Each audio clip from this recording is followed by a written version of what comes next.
하나님이 이 땅에서 보여주고 싶으신 그 나라 백성의 행복을 100% 누리며 살아가시기를 정말 소원합니다.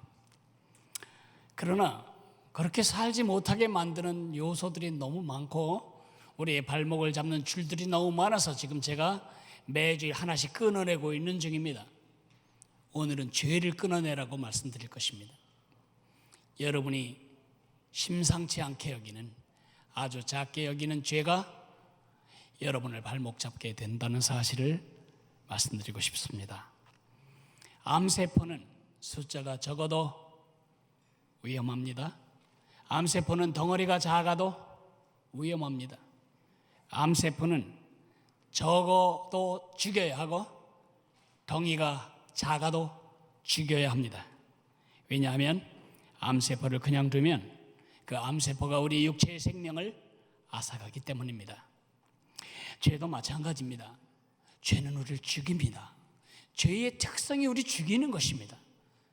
로마서 6장 23절에 죄의 삭은 사망이라고 했습니다. 죄의 대가는 죽음입니다. 죄를 지으면 윤리적으로도 죽고 사회적으로도 죽고 실제로 몸도 죽고 영혼도 죽게 되고 가정의 평화도 죽고 삶의 만족감도 죽고 자존감도 죽게 됩니다. 그러므로 죄를 죽여야 합니다. 작아도 죄를 죽여야 하고 적은 죄도 죽여야 합니다. 아니면 죄가 우리를 죽일 테니까요. 나쁜 소식은 우리 중에 죄로부터 자유를 가진 사람은 아무도 없다는 것입니다. 우리 모두는 죄를 짓고 삽니다. 아무도 죄 없는 삶을 살지 못합니다. 더 큰 문제는 죄를 이길 힘이 우리 안에 없다는 것입니다. 죄가 유혹하면 우리는 협조하지 저항할 능력이 우리에게 있지 않습니다. 좋은 소식도 있습니다. 그렇게 한평생 죄의 노예로 끌려다니며 살 수밖에 없었던 우리들을 위하여 하나님은 그 아들을 보내주셨습니다. 하나님이 세상을 이처럼 사랑하사 독생자를 주셨으니 이는 저를 믿는 자마다 멸망하지 않고 영생을 얻게 하려 하심이니라. 예수님이 이 땅에 오신 목적은 이 땅의 경제 상황이나 정치 상황이나 아니면 보건, 위생, 건강을 위해서 그런 상황을 개선하기 위해서 오신 것이 아닙니다. 예수님이 억눌린 자를 풀어놓으셨지만 억눌린 사람, 정치적인 압박과 그 압력에서 해방하는 것이 그분의 뜻은 아니었습니다. 예수님이 오병이어로 5천 명을 먹이셨지만 사람들 밥 먹이는 것이 그분이 오신 근원적인 목적은 아닙니다. 예수님이 많은 사람들의 많은 종류의 병을 고쳐주셨지만은 그 병을 고쳐주신 것이 예수님이 오신 근원적인 목적은 아닙니다. 예수님이 이 땅에 오셨을 때에 천사가 그의 이름을 이렇게 지으라고 했습니다. 아들을 낳으리니 이름을 예수라 하라. 이는 저가 자기 백성을 저들의 죄에서 구원할 자이심이라. 예수님이 오신 목적은 죄에서 우리를 건지시기 위해서입니다. 과연 예수님은 십자가에 죽으심으로 그의 빚값으로 우리 인류의 죄값을 지불하셨습니다. 그래서 우리의 죄값이 그분에게 전가되었기 때문에 누구든지 예수님을 나의 구세주와 주님으로 영접할 때에 우리는 더 이상 죄인으로 구분되지 않는 의인으로 칭함을 받는 구원을 얻게 됩니다. 그래서 우리는 하나님의 자녀가 된 것입니다. 고린도전서 6장 20절에 너희는 너희 것이 아니라 값을 주고 사신 바 되었으니 우리는 하나님이 엄청난 대가를 지불하고 매매한 하나님의 백성이 되었습니다. 그러나 그랬다고 해서 문제가 끝났는가요? 아닙니다.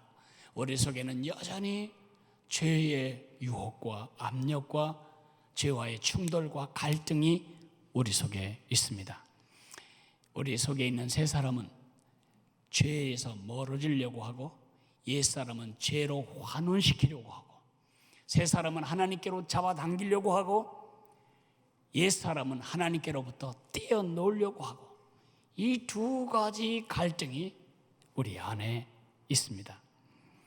왜 그럴까요?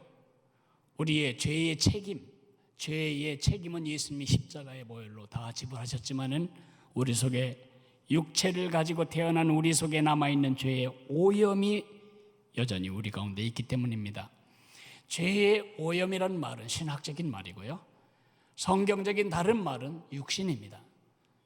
육신에 있는 자들은 하나님을 기쁘시게 할 수 없나니 옛사람이라고도 합니다. 육이라고도 합니다.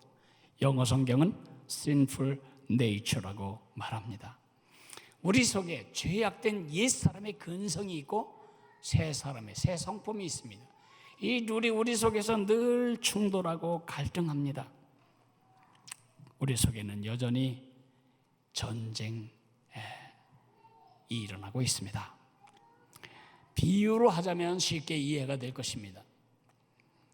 D-Day가 있었고 V-Day가 있었습니다. 2차 세계대전은 언제 승리했냐면 연합군이 프랑스의 노르만디 해변에 상륙할 때 이미 승리가 시작된 것입니다. 1944년 6월 6일 노르만디 상륙작전에서 많은 연합군이 죽었습니다. 그렇지만 전국적으로 독일의 기가 꺾이고 연합군은 파죽지세로 독일군을 몰아내기 시작했습니다. 이미 승리가 온 것입니다. 이미 얻은 승리지만은 아직도 곳곳에서 독일군 잔당들은 여전히 연합군들을 괴롭히고 발악을 하는 것입니다. 이들이 두 손 다 들고 우리 항복하겠습니다 라고 마지막으로 패전을 인정한 것은 그로부터 1년 정도가 지난 11개월 지난 1945년 5월 7일입니다. 그건 V-Day, Victory Day라고 말합니다. D-Day와 V-Day 사이에는 여전히 많은 병사들이 죽는 거죠. 라이언 일병구하기라고 하는 영화를 보신 적이 있는지 모르겠는데 그 영화에 얼마나 잔인한 싸움이 벌어집니까? 그것이 바로 그 사이에 일어났던 이야기 중에 하나죠. 비유하자면 그렇다는 것입니다. 예수님이 십자가에서 이미 D-Day의 승리를 이루셨습니다. 그러나 우리 속에 있는 빨치산 같은, 영적 빨치산 같은 잔당들, 죄의 잔당들, 죄악된 근성, 이 목숨이 떨어지는 날, 그날이 V-Day인데 그날까지 우리를 괴롭히는 것입니다. 우리는 싸움을 포기해서는 안 됩니다. 계속해서 전쟁을 해야만 합니다. 전쟁은 이겨야지, 전쟁에 지면 우린 죽게 됩니다. 어떻게 해야 우리 속에 있는 빨치산 같은 영적 잔존 세력을 이길 수 있을까요? 오늘 하나님의 말씀을 저하고 같이 읽어보도록 하겠습니다. 이 말씀에 그 답이 있습니다. 로마서 8장 12절과 13절을 같이 읽어갑니다. 로마서 8장 12절과 13절 말씀을 펴십시오. 찾으셨으면 같이 읽을까요? 그러므로 형제들아 우리가 빚진 자로 돼 육신에게 져서 육신대로 살 것이 아니니라. 너희가 육신대로 살면 반드시 죽을 것이로되 영으로서 몸의 행실을 죽이면 살리니. 오늘 본문을 통해서 사도 바울은 두 가지 승리의 원리를 우리에게 가르쳐 줍니다. 첫째는 성령을 의지해라. 두 번째는 죽기 살기로 죄와 싸우라.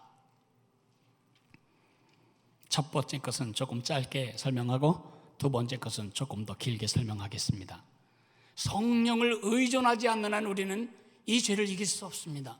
여러분과 내가 결심한다고 될 일이 아닙니다. 죄는 우리가 결심한다고 이길 수 있는 것이 아닙니다. 우리 옛날 불렀던 유행가 가사 중에 이런 것이 있죠. 안 되는 줄 알면서 왜 그랬을까? 이 유명한 노래를 모르십니까? 안 되는 줄 알지만 안 되는 일을 안 할 힘이 없고 되어야 할 일이지만 되게 해야 할 힘이 우리에게 없다는 것이 문제입니다. 우리는 오늘 성경에서 이런 말씀을 읽게 됩니다. 너희가 육신대로 살면 반드시 죽을 것이로되 영으로서 몸의 행실을 죽이면, 영으로서란 말이 굉장히 중요한 말입니다.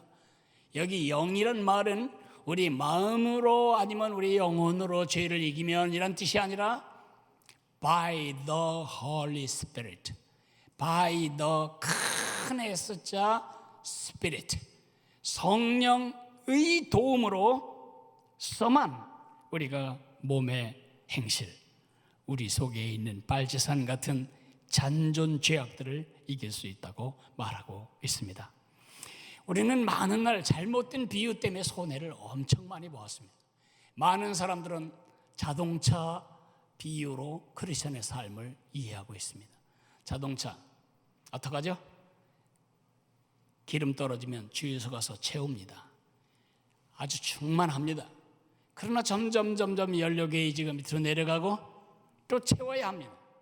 그러니까 성령 충만하고 충만한 삶을 쭉 가지고 살아가다가 이제 바닥이 나면 육적인 사람이 되니까 또 성령 충만해야 하고, 그래서 세상 가서 쓰고 주일날 와서 채우고, 이런 주유소 개념, 자동차 개념으로 이해하면 우리는 영적으로 승리할 수가 없는 것입니다.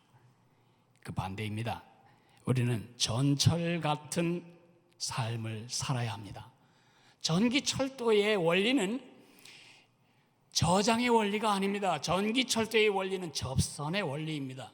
바퀴 두 개가 있지만 바퀴가 굴러서 동력이 생기는 것이 아니라 저 위에 있는 고압의 전류가 항상 흐르고 있는데, 그 전류의 자동차의 접지판이 접선되면 힘을 얻는 것이고 떨어지면 힘을 잃는 것입니다. 우리는 저장의 원리가 아니라 접선의 원리로 죄를 이길 수 있습니다. 성령님은 우리가 착한 일을 하면 우리 속에 들어오시고, 우리가 나쁜 짓을 하면 어딘지 모르게 갔다가 우리가 다시 성령님 오세요 그러면 들어오시고, 문 따드리면 들어오시고, 문 잠그면 못 들어오시고, 그런 분이 아니십니다. 이미 성령은 여러분과 내 속에 들어와 계십니다. 언제? 예수님을 나의 구세주와 주님으로 영접할 때 그분은 날마다 우리 속에서 영적인 리모델링을 시작하십니다. 하나님 닮지 못한, 마귀 닮은, 세상 닮은, 썩고 병들고 냄새나는 삶을 자꾸 뜯어내고 그곳에 하나님 백성다운 삶을 지금 리모델링하고 계십니다. 그 성령님의 능력이 아닌 한 우리는 결심한다고 작정한다고 죄를 이길 수 있는 것이 아닙니다. 구약에 이미 이런 예언이 있습니다. 힘으로도 능으로도 되지 아니하고 오직 나의 신으로 되느니라. 물론 그것은 스룹바벨의 성전이 지어지는 일에 대한 스룹바벨의 예언이지만, 영적으로는 우리 안에 하나님의 성전이 완성되는 일은 우리 힘으로 할 수 없다는 예언이기도 합니다. 어떻게 해야 되지요? 죄의 유혹을 받을 때 외치십시오. 성령님 도와주세요. 동화의 압력을 받을 때 외치세요. 성령님 도와주세요. 타협의 위협을 받을 때 기도하세요. 성령님 도와주세요. 도와주세요. 성령님 도와주세요라는 말을 할 수 없는 사람은 영적으로 이길 수 없습니다. 성령의 능력으로만 우리는 이 빨치산 같은, 영적 빨치산 같은 죄의 세력을 이겨나갈 수가 있습니다.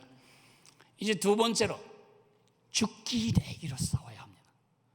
죽기 내기란 말은 북한 사투리입니다. 죽을 힘을 다하여, 아니면 내 죽음을 무릅쓰고, 그런 북한 사투리죠. 죽기 내기로 죄와 싸워야 합니다. 오늘 우리가 읽었던 8장 13절은 이렇게 말합니다.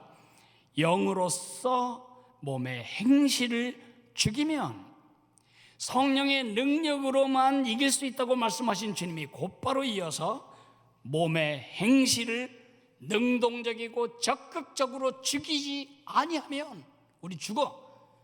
능동적이고 적극적으로 죄를 죽이면 우린 살 거라고 말씀하십니다. 여기에 또 하나의 오해가 있습니다. 많은 성도들은 죄가 유혹할 때 기도만 합니다. 주님, 어른거리는 이 죄의 유혹을 물리쳐 주세요. 근데 여전히 그 생각이 여기 있단 말이죠. 그럼 어떡하죠? 성령님이 이 일을 허락하시는가 보다. 그리고 죄를 짓는 것입니다. 내가 죄 지은 책임이 성령이 안 도와주셔서 죄를 지은 것입니까? 성령이 이겨주시기를 기도하고 의지해야 하는 것만큼 우리는 승리가 주어지기를 기다리며 손 놓고 앉아서 수동적으로 기도만 해서는 안 됩니다. 영으로서, 성령으로서 능동적으로 적극적으로 죄를 죽여야 한다고 말하고 있습니다. 히브리서 12장 4절에 이렇게 말씀합니다. 너희가 죄와 싸우되 아직 피 흘리기까지는 대항하지 아니하고, 다른 말로 바꾸면 너희가 죄와 싸울 때에는 피 흘리기까지 싸워라. 죽기 내기로 싸워라. 나만 사투리로 하면 죽기 살기로 싸워라. 네가 살면 내가 죽고 내가 살면 내가 살기 위해서 널 죽여야 한다. 이게 죽기 내기죠. 왜 그래야 할까요? 왜 그래야 하냐면 죄는 나를 죽이기 때문입니다. 죄는 여러분을 죽입니다. 여러분의 명예도 죽이고, 여러분의 영향력도 죽이고, 크리스천으로서의 선한 증거도 죽이고, 죄는 여러분의 아버지로서의 권위도 죽이고, 엄마로서의 채통도 죽입니다. 죄는 여러분을 죽입니다. 삼손을 생각해 보세요. 삼손은 너무너무 특별한 사람입니다. 그에게는 특별한 소명이 있었지요. 이스라엘 백성들을 블레셋의 압제에서 해방하는 민족 해방자의 소명이 있었습니다. 그 일을 위해서 그는 특별한 부모 밑에 태어났고 부모 밑에서 양육받았습니다. 그에게는 특별한 능력이 있었습니다. 성의 문빗장을 뽑아가지고 문틀째 산 꼭대기까지 끌고 가도 괜찮을 어마어마한 힘이 있었습니다. 힘이 센 사람은 일반적으로 지혜가 모자라는데 삼손은 지혜도 뛰어났습니다. 여우를 수백 마리 잡아다가 꼬리를 묶어서 거기다 횃불을 붙여 블레셋의 밀밭을 태워버릴 정도로 여우를 능가하는 여우 같은 지혜가 그에게 있었습니다. 다 죽었습니다. 그의 소명도 죽었고, 그의 거룩한 부모들의 기여와 헌신도 다 죽여버렸고, 능력도 죽어버렸고, 지혜도 죽어버렸어요. 뭐가 그를 죽였어요? 죄가 그를 죽인 것입니다. 젊은 시절부터 애완용으로 키웠던 죄가 삼손을 죽여버리고 만 것입니다. 내가 죄를 죽이지 않으면 죄가 나를 죽인다. 이 한마디가 여러분 속에 반드시 새겨져야만 합니다.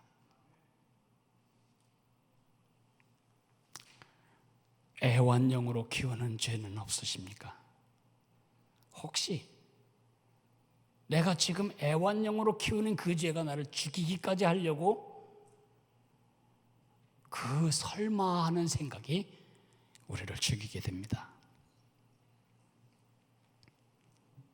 한 자매가 있었습니다.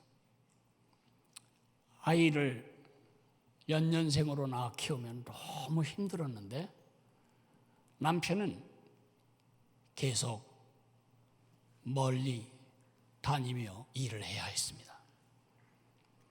너무 힘들어서 고생할 때 격려해줄 남편도 도움을 받을 곳도 없자 이 자매가 우울해지기 시작했습니다. 기분을 전환해 보겠다고 술을 한 잔 먹어봤습니다. 바로 그겁니다. 너무 좋아. 잠이 얼마나 단지 아주 깊은 잠을 오래간만에 잤어. 그래서 이 자매가 그 술을 술 먹는 행동을 입양을 했습니다. 그 다음 날도 한 잔 먹고 자니까 잠이 잘 오고, 그 다음 날도 그랬는데 한 2주간이 지나자 한 잔 가지고는 안 되는 겁니다. 그래서 2잔으로 늘렸죠. 몇 달이 지나자 2잔 가지고 안 되는 것입니다. 반병이 들어가니까 잠이 오는 것입니다. 몇 년이 지나자 1병, 2병은 안 됩니다. 5병, 6병, 7병을 먹어도 안 되는 것입니다. 이제는 남편도 안 보이고 아이들도 안 보이고 나 살고 죽는 것도 안 보입니다. 오직 하나, 술밖에 안 보입니다. 그 멋진 사람이 술에 의하여 살해당하는 것입니다. 결국 위장이 다 망가져서 식도와 창자를 잇는 수술하고 위장을 제거해버렸습니다. 그가 누렸어야 할 젊음의 행복, 자녀들과 함께 자녀들을 키우며 누려야 할 행복, 남편과 함께 무슨 음식이든지 즐겁게 먹고 살아야 할 가정의 행복 다 죽인 것입니다. 뭐가? 애완용죄가. 여러분에게 무엇인가요? 한 형제가 있었습니다. 초등학교 5학년 때 아버지 서랍을 잘못 뒤졌습니다. 아버지 서랍에서 요란한 잡지 하나가 나왔습니다. 생전 처음 보는 치마 밑 광경을 다 보았습니다. 그 작은 애완동물이 생각 속에 입양이 된 것입니다. 그리고는 그때부터 늘 아버지가 심취해 있는 그 죄를 같이 키우기 시작했습니다. 10대가 지나고 20대가 지나고 30대가 지나고 40대가 지나고 이제는 보통 장면 봐서는 성적으로 아무런 느낌이 없는 정도까지 죽기 시작했습니다. 짐승들과 그런 짓을 하고 자기 친딸과 그런 짓을 하는 장면을 봐야 조금 느낌이 오기 시작했습니다.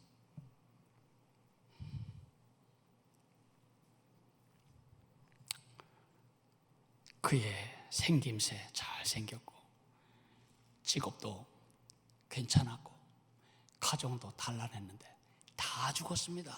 그의 직업도 그의 생김새도 그의 자유도 다 죽고 그냥 감옥에 갔습니다. 감옥에 가기 전에 제게 고백한 말을 기억합니다. 내 머리를 따고 내 생각을 아마 해볼 수 있다면 이 머리통 속엔 수천만 장의 음란한 사진으로 가득 차 있을 것입니다. 죽임당한 겁니다, 여러분. 여러분은 무엇입니까? 여러분의 애완용으로 키우고 있는 그 죄는 무엇입니까? 괜찮을 거라고 지금 방임하며 먹이고 있는 그 죄는 뭐냐고요?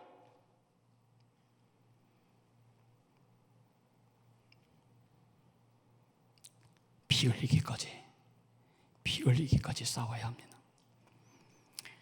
어떻게 할까요? 구체적인 실천 방안이 너무 막연한가요? 막연하지 않습니다. 우리 믿음의 선배 요셉 할아버지가 어떻게 죄를 끊어버리고 죄를 죽였는지를 보시면 우리가 3가지 지혜를 얻을 수 있습니다. 첫째로는 생각을 지켜야 합니다. 여러분의 생각을 지켜야 합니다. 생각 속에 죄는 시작됩니다. 생각은 모든 죄의 뿌리입니다.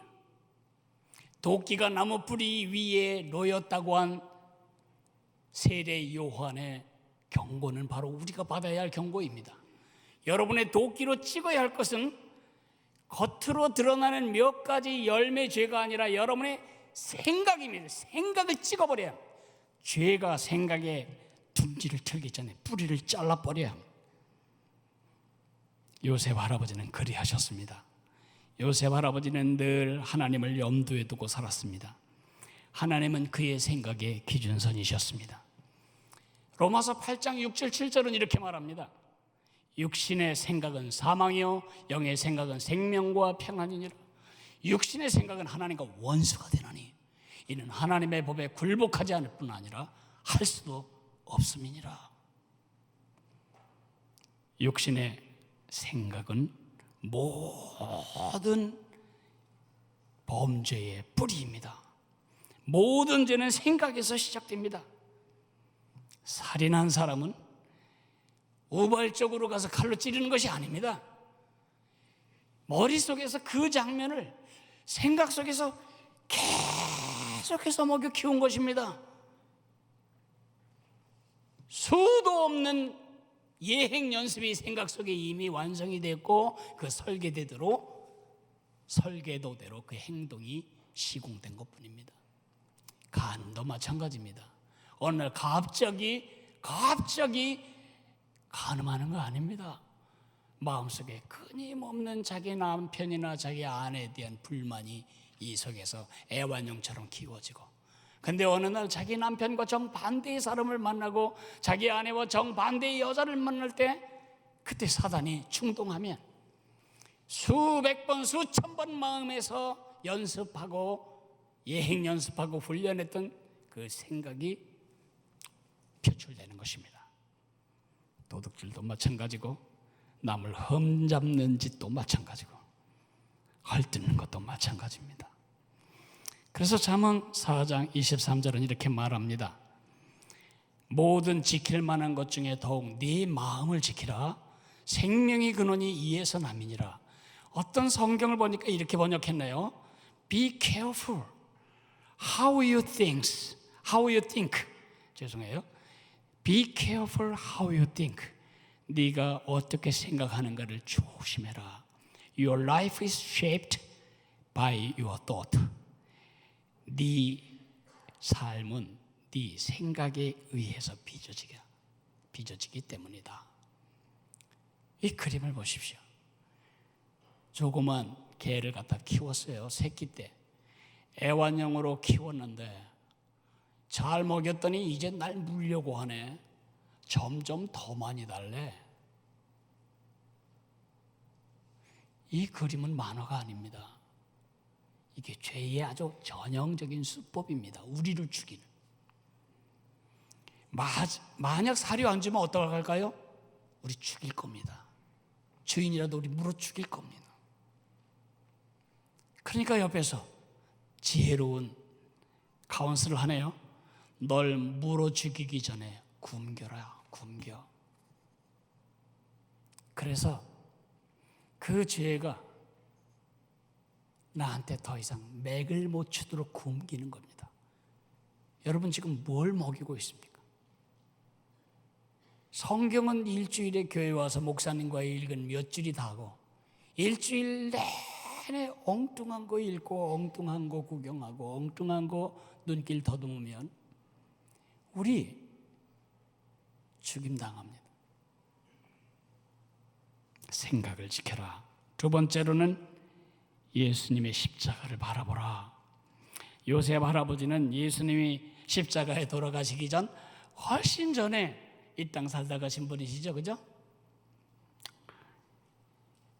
요셉 할아버지가 그 주인 마님이 날이면 날마다 눈을 찔끔찔끔거리며 동침하기를 원할 때 그것을 거절했던 이유는 자기에게 잘해 주신, 자기를 신뢰하고 먹을 것과 아내 이외에는 어떤 것도 다 자기 손에 위임하고 신뢰해 준 주인 보디발에 대한 의리나 감사 때문만이 아니었습니다. 그리고 만약에 내가 이 주인 마님과 함께 잠을 잤을 때 이것이 탄로나면 내가 당할 망신, 내가 당할 그 대가, 내가 당할 그 끔찍스러운 결과 때문에만 노한 것이 아닙니다. 요셉 할아버지가 그리하셨던 것은 나는 하나님을 슬프게 할 수 없다. 나는 나를 사랑하신 하나님을 그렇게 대우할 수는 없다. 창세기 39장 9절에 이렇게 말합니다. 내가 어찌 큰 악을 행하여 하나님께 죄를 지으리까. 이 죄는 단지 나를 믿고 이 집 살림을 다 맡겨준 주인 보디발에 대한 죄가 아니라 나를 지금도 사랑스러운 눈으로 바라보고 계신 우리 하나님께 대한 범죄다. 십자가를 바라보십시오. 죄가 여러분을 유혹할 때 십자가를 응시하십시오. 저 면류관을 상상해 보십시오. 우리가 이 머리통 속에 얼마나 더럽고 추악한 죄를 많이 짓고 있는가. 거기서 피가 흐릅니다. 손을 보십시오. 우리가 이 손으로 얼마나 많은 죄를 지었는가. 엉뚱한 문자를 써서 누군가를 정신적으로 명예적으로 살해한 적은 없습니까? 쓰지 말아야 할 음란한 사이트를 가기 위해서 이 손가락으로 패드를 터치하지는 않았냐고요.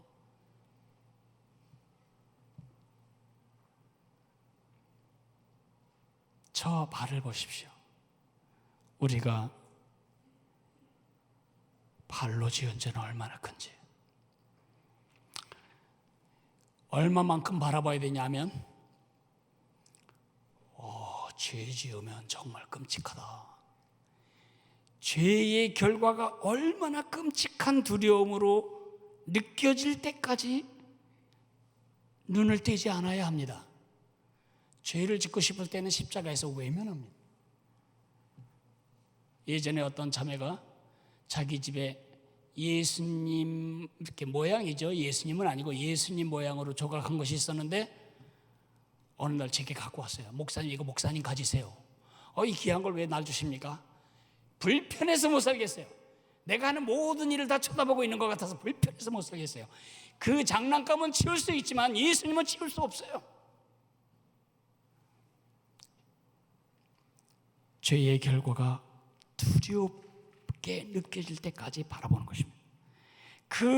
저 고통과 저 죽음과 저 희생이, 저 수치가 다 나 때문이라는 생각이 들어서 죄송스러운 마음이 들고, 그런 생각을 한 것 자체가 주님 앞에 슬프게 느껴질 때까지 십자가를 바라봐야 합니다. 하나님의 진노가, 나에게 쏟아질 진노가 전부 그 아들에게 쏟아부어져서 대신 퍼부어진 진노를 담당하고 돌아가신 예수님을 보며 하나님의 사랑이 이 마음에 고맙게 느껴질 그때까지 눈길을 떼지 않아야 합니다. 아니면 마귀의 흉측한 이빨이 보일 때까지, 마귀가 던지는 미끼 속에 있는 이 무서운 이 낚싯바늘이 보일 때까지 십자가를 보는 것입니다. 마귀가 여러분을 포기하고 도망치는 뒷모습을 볼 때까지, 그래서 죄가 밥맛이 될 때까지 쳐다보는 것입니다. 우리 그런 말이 있죠. 그 사람 참 밥맛이야. 그게 무슨 뜻이에요? 아주 맛있다는 뜻이 아니라 밥맛 떨어지게 한다는 뜻이잖아요. 죄의 맛이 떨어질 때까지 쳐다봐야 돼요. 제가 여러분에게 권면하는 것은 집에 십자가를 거십시오. 여러분 집이 십자가 걸려 있어야 해요. 그 십자가가 여러분을 지켜주는 부적이기 때문이 아닙니다. 부적 아닙니다. 십자가를 그런 유혹이 올 때, 때려 부수고 싶을 때, 밥상을 뒤집어 엎고 싶을 때, 남편에게 거짓말하고 싶을 때 그 십자가를 지금 말한 요령대로 바라보십시오. 그리고 여러분 몸에 십자가를 하나씩 지니십시오. 작아도 좋으니까 주머니에 넣고 다니든지 핸드백에 넣고 다니든지 십자가를 넣고 다니십시오. 유대인들은 죄를 짓지 않기 위해서 어떻게 했는지 아십니까? 옷에 네 귀퉁이에 수를 다는 것입니다. 청색 수를, 하늘 색깔 수를 다는 것입니다. 걸어갈 때마다 술이 철렁철렁거릴 때 어떤 생각을 해요?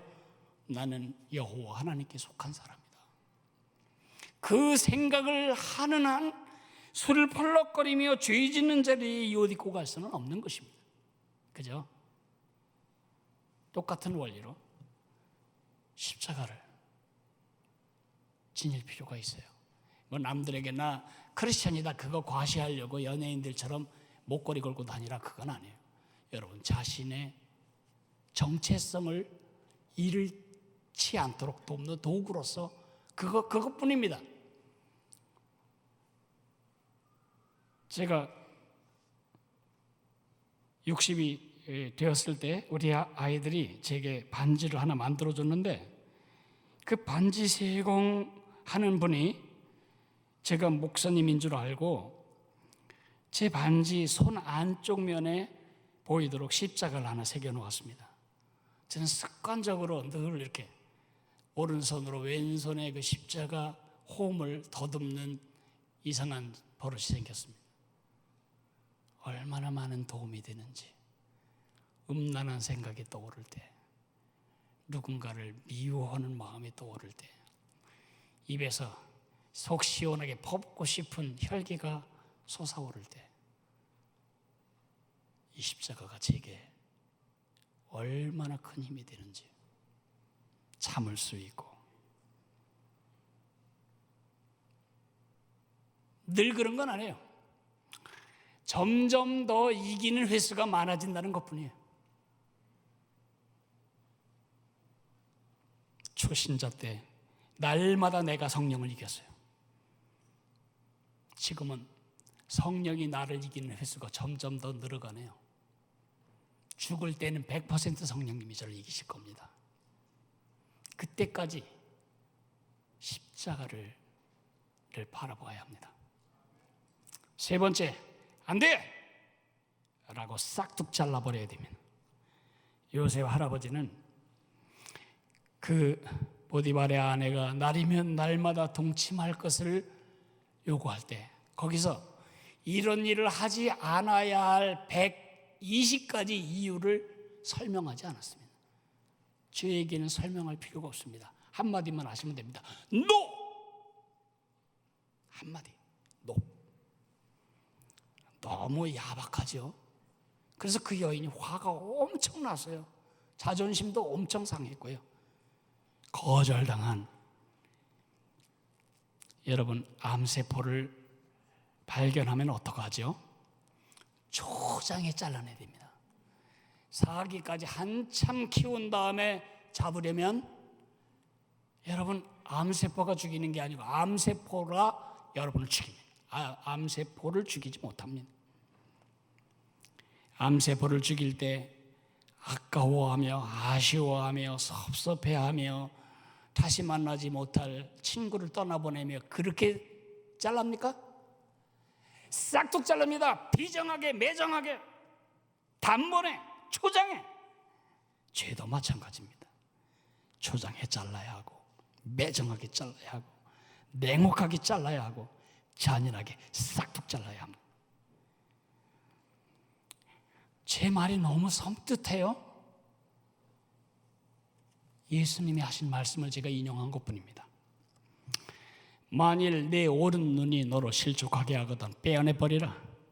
내 백체 중에 하나가 없어지고 온몸이 지옥에 던져지지 않는 것이 유익하며 또한 만일 내 오른손이 너로 실족하게 하거든 찍어내버리라.